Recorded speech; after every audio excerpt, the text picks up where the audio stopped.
Ashama harka fuunee hordoftoota masiyarsiituuf jarraa jirtu bakka jirtanitti nageenyi waaqayyoo isiniif haa baay'atu. Guyyaa irraa viidiyoo birooti deebi'ee dhufee jira jechuudha. Egaa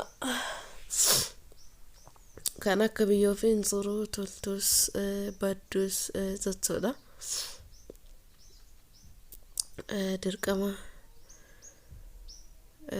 namni waan guddaa hojjeteedhaaf qofa jijjiiramni sin soru waan xiqqaa hojjeteedhaafis sin jijjiiramu jechuu miti.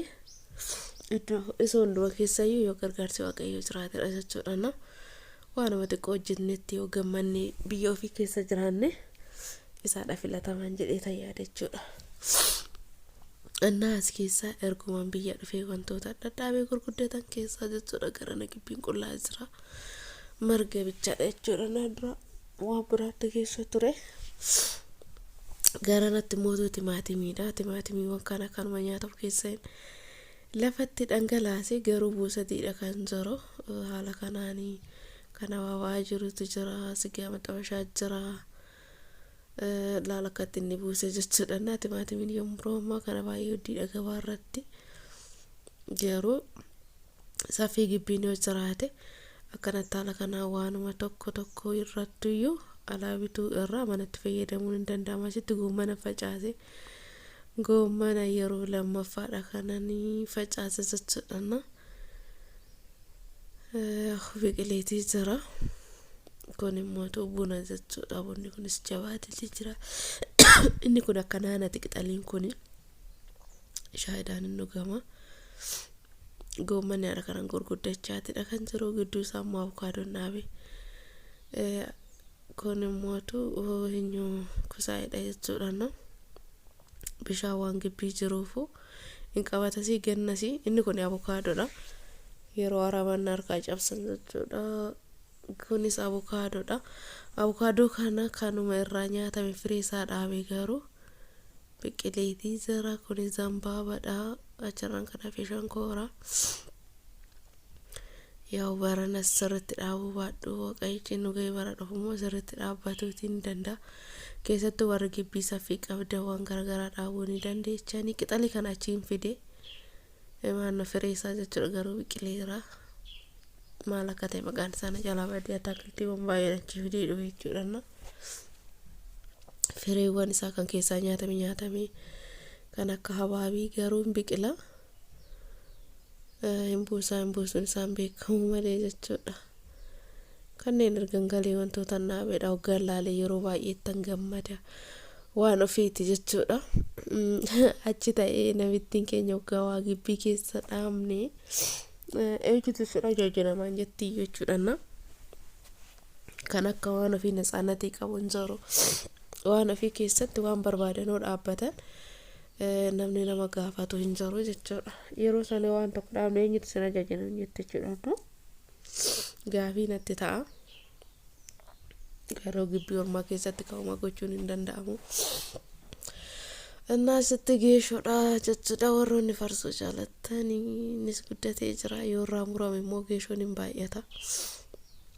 Geeshoo baay'inaan buqqisee garasitti dura lokooleedhaaf manni hojjetame har'ammoo gini yaa nama mararaa akkanatti gimmaashni kana fi garanaa bubuqqa'eeti jira. Haxirii lokkootatu ture dura.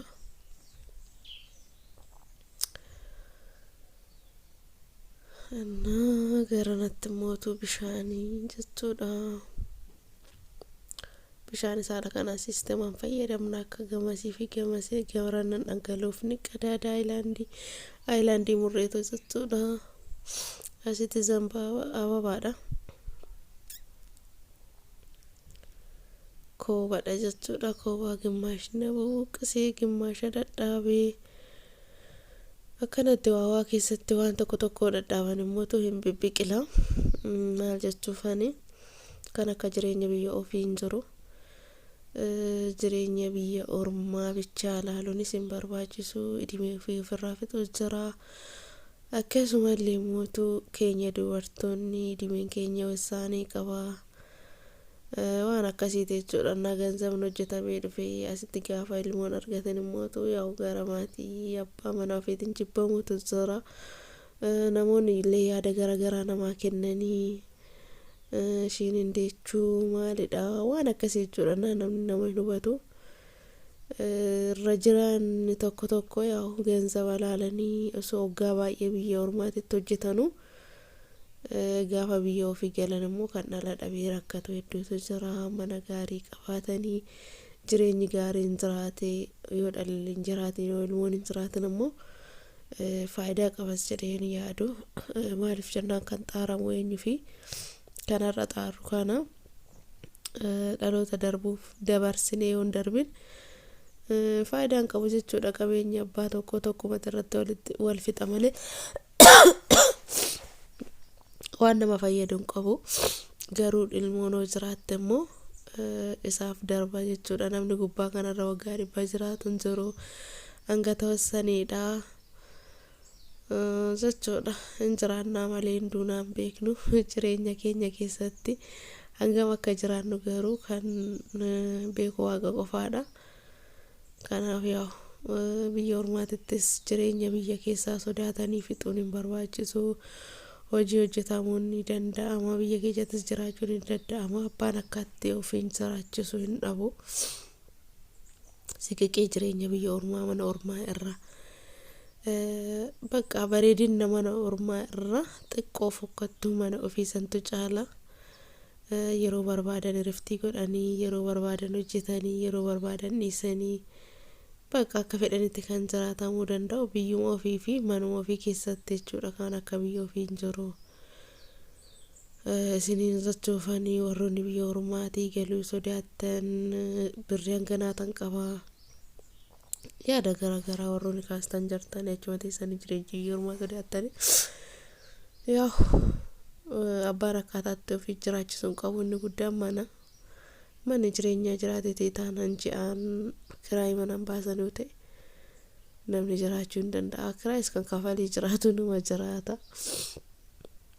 Yaa xiqqaattu si'anii as kireessatuman jira warri kireeffachaas jiru ግን inuma jiraatan jechuudha. Qixuma namaa ba'anii qixuma namaa galanii osoo nyaatiin osoo dhuginis kan bulu hin jiru inuma jiraatama akka hundattuyyuu jechuudha. Innaa kanadha warroonni galuudha fedhii qabdeenis jireenya biyya keessanii sodaatina, warroonni achi teessanii sodaatanis immoo sodaatinaayi. Dirqama birrii guddaa hojjannee gallaa kana goonee gallaa jechuun sun taane biyya keessatti sinuma hojjetama. Keessattuu baay'inni ijoolleen biyya arabaa jiru warra baadiyyaati. Warra hojjetee beekudha. Biyyattis hoggaa galame hojii tuffatamuu baate yoo hojjetan jijjiiramni numa jira. Hanga viidiyoo birootu walitti deemnutti turtii gaarii isiniif haa ta'u.